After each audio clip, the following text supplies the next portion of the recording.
UN North Korea's food harvest lowest in a decade. News Al Jazeera. International sanctions remain major challenge as UN struggles to rally donors behind its North Korea programs. Food production fell to its lowest level in more than a decade last year as natural disasters hit the country that was already under crippling international sanctions over its weapons program, according to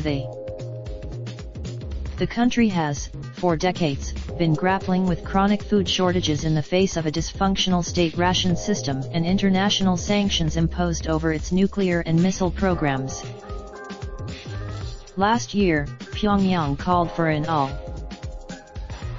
According to the UN, a prolonged heat wave, along with typhoons and floods, took its toll on food harvest, resulting in a 9% drop from 2017 to the lowest level in more than a decade. Margareta Wallström, president of Swedish Red Cross, told Reuters news agency after her visit to the north late last year that maize yields fell more than 30% from average levels in some areas and rice prices would likely rise this year, aggravating food insecurity.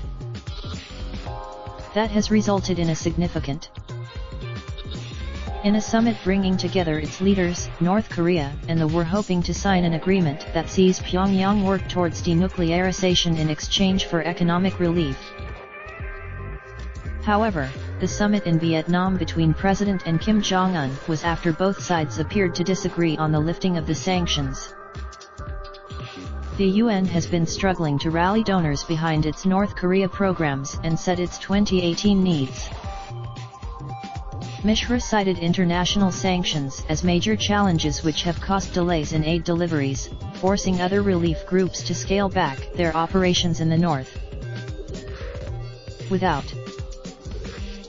the UN sanctions technically exempt humanitarian activities. But the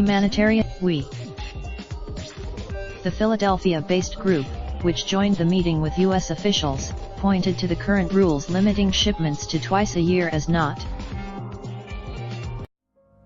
raindrop, drop top smoking, no cooking the hot pot. Fucking on your bitch, yeah, that. Looking up, open the park, pot.